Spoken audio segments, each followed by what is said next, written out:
Hello and welcome back to my channel, and today I'm counting down my top 10 Michael Powell films. I've been doing a retrospective on this channel of Michael Powell for the last few months, doing expanded reviews of each of his films in order. So today, usually I do a sort of big introduction to the director with solid reviews of each film in the top 10. I won't do that today. I'll do a potted top 10 because you can go and watch my expanded reviews in the retrospective, and I'll leave you a link to the first part of that retrospective below. But I just wanted to say a few words about Michael Powell before we get into it. The thing about Michael Powell is he was one of the very first directors I discovered when I got into film, and I've been passionate about his work ever since. And watching his films all the way through in order, I've only grown to love him even more than I did before.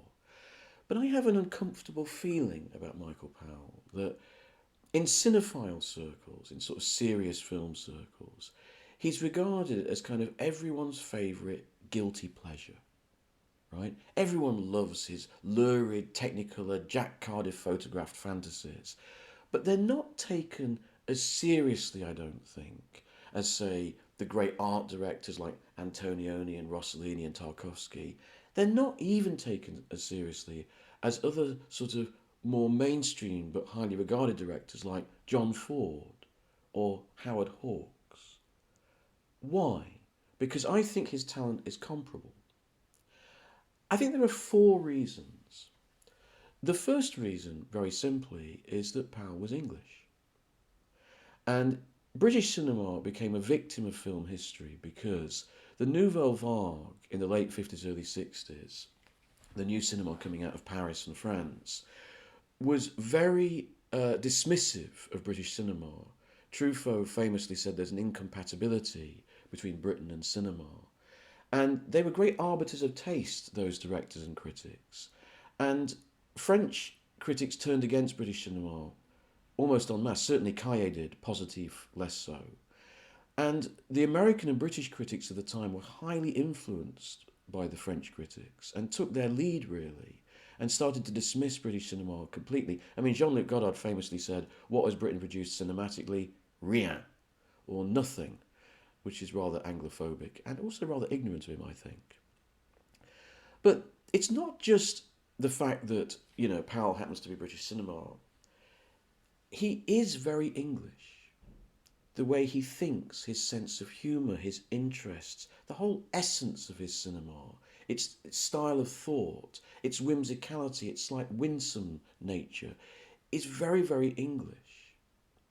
So if you don't have a sort of English soul or you're not interested in English culture, Powell's films can be rather difficult to get into.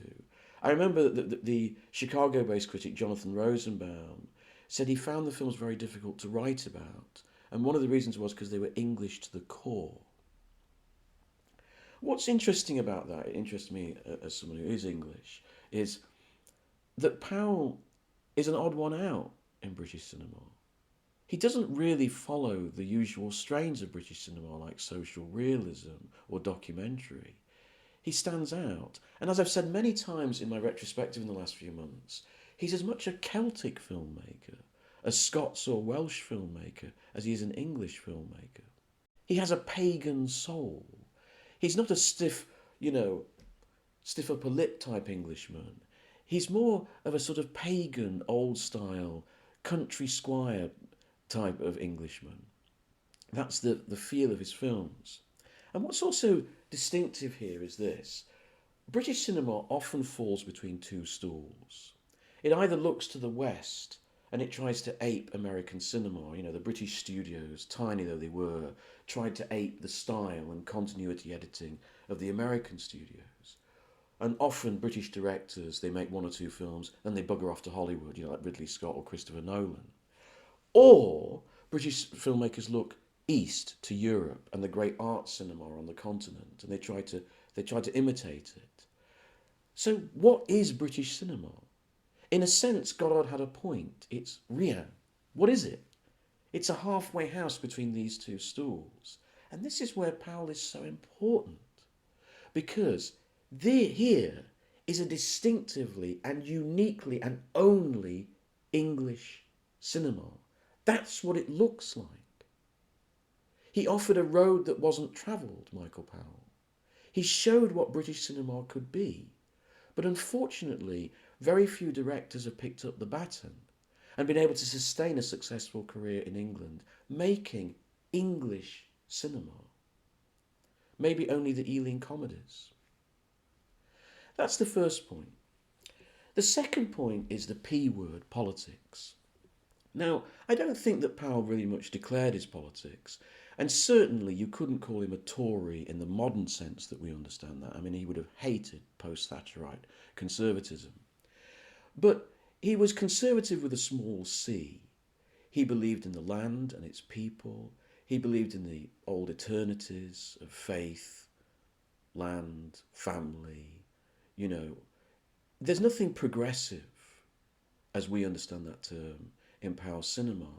So when cinema became very left in the 1970s, where did Powell's cinema go, you know? I'm interested to see how the BFI is mounting a huge retrospective of Powell's films in the autumn over October and November. So this video is very timely. I'm showing you the films to go and watch. By the way, little digression. There's a wonderful nitrate print of Black Narcissus being shown. I couldn't get a seat, it was sold out. But if you can get a seat, if you're willing to stand in the reserves queue, go and see it. Anyway. But, you know, Raymond Derniat described Michael Powell as a squire Tory. And I think that's a very accurate description, the old country rustic conservative. And I think that from the 1970s onwards, when film studies became determinedly left-wing, Powell's filmmaking didn't quite fit anymore. And I'm interested to see how the BFI, a very modern, very leftist, progressive institution, deals with these films that are actually very, very English, very patriotic. How are they going to deal with them? The third thing about Powell is the register that he operates in, the tone he operates in. And it's probably best described as whimsy. Now, whimsy is a very, very frowned upon mode of art. It's not seen as good art. It's slightly frivolous, slightly fantastical, humorous. It's operating in a light vein. And that's never equated with strong art. You know, Woody Allen once said, when it comes to his favourite films, when people ask him what his favourite films are, he will always nominate dramas. Because even though he's a comedian himself, he knows how difficult comedy is to write, and how brilliant a lot of comedy is, how much harder it is to make than drama.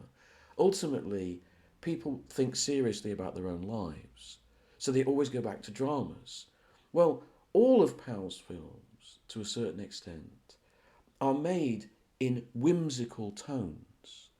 He never touches down with leaden feet onto the earth and makes a solid drama, perhaps the one exception being The Small Back Room. He keeps it light, as Alan Partridge might say, and that, I think, is counted against him. It means that cinephiles don't take him as seriously, you know, as those directors like Pedro Costa or Ingmar Bergman, who are very self-consciously serious. And fourth, and we can't ignore this, Powell was only as good as the scriptwriters he was working with. When he was with Pressburger, he was a completely different director. When he was with Leo Marx making Peeping Tom, he was a completely different director. In his other films, he's markedly weak. They lack pace, the acting fails a little bit, some of the comedy scenes are really quite crude. His directing goes down a notch. He needs to have a good partner, he needs to have a good scriptwriter. So I think these things have counted against Powell being taken seriously as a major director.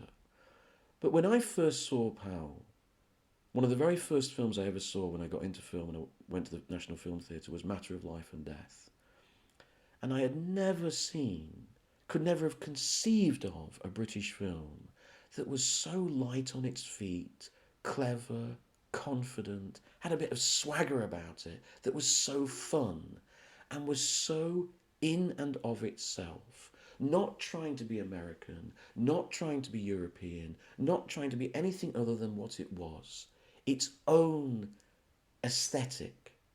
And that has stayed with me all the way through, and that's why I love his films so much.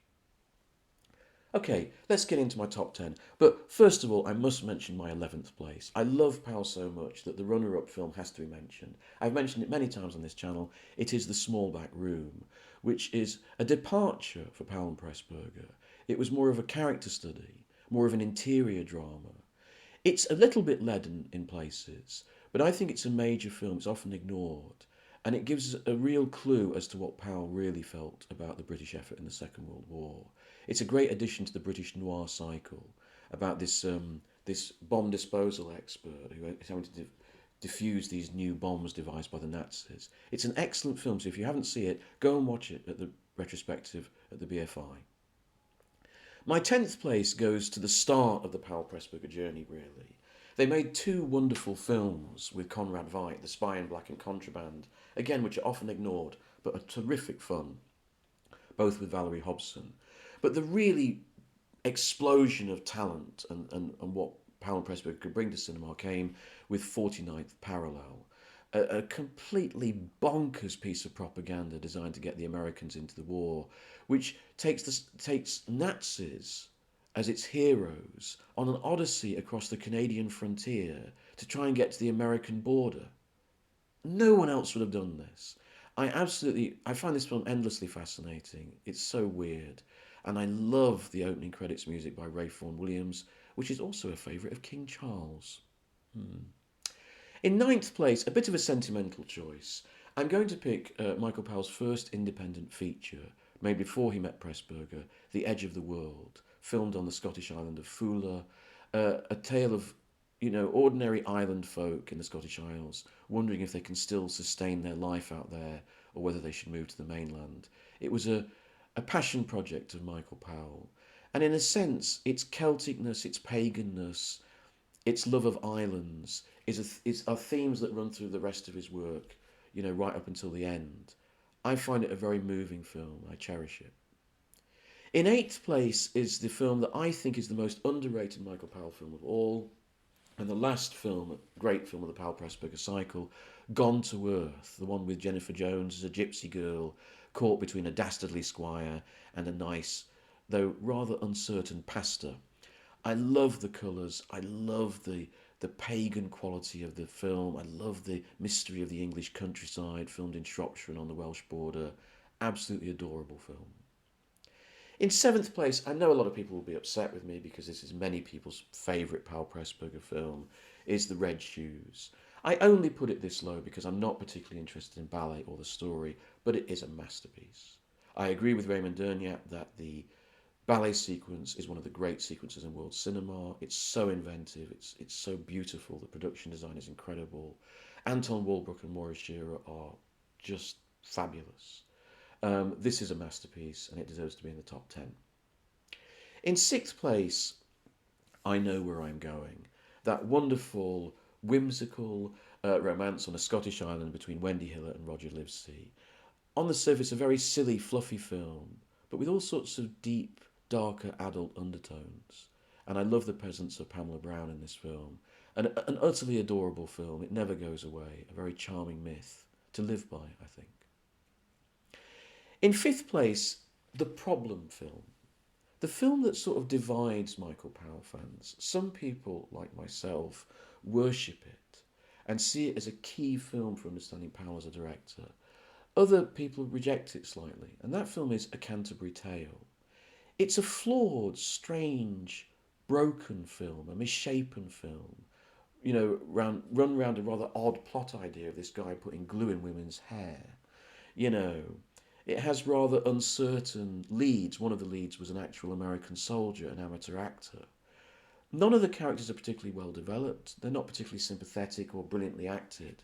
Yet somehow, out of this sort of mess, Powell contrives to make one of his most beautiful, mysterious, and powerful films appeal to England and English history and English culture. And I find it endlessly fascinating. In fourth place, that film, A Matter of Life and Death, that started me on my own Powell Pressburger journey. Such a wonderful, confident, brilliant, breezy film. I mean, God, Powell and Pressburger were right in the midst of their great run. I think that the real brilliant heart of Pressburger is Blimp to Red Shoes, those six films. And Matter of Life and Death, they're right in the middle of that, and it never puts a foot wrong, this movie.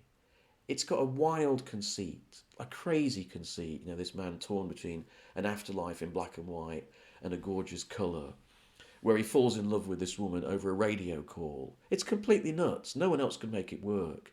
But in this, it's as silky as galaxy chocolate. It's just beautiful. I love it to pieces. In number three, the other difficult Michael Powell film that separated him from the English film critic industry, Peeping Tom, an absolutely fascinating film. Gilbert Adair, the British critic, described it as an outlandishly creepy masterpiece, and I think that sums it up brilliantly. In second place, I've put Powell's richest and most complex masterpiece, really I think probably the greatest film he ever made, The Life and Death of Colonel Blimp.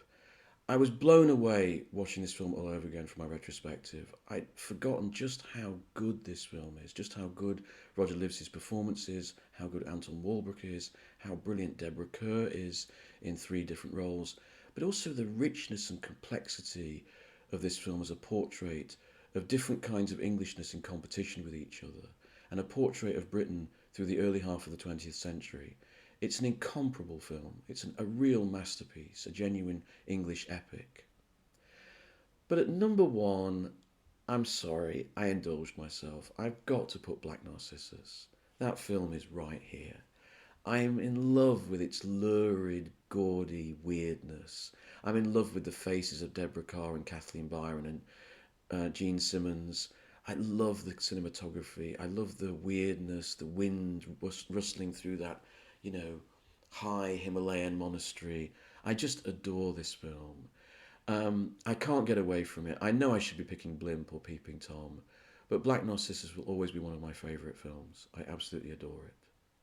So there it is. My retrospective of Michael Powell is over. I've loved every single second of it. I could watch these films again and again. Please let me know your own ranking below and your own thoughts about Michael Powell and Emmerich Pressburger, and I'll see you next time.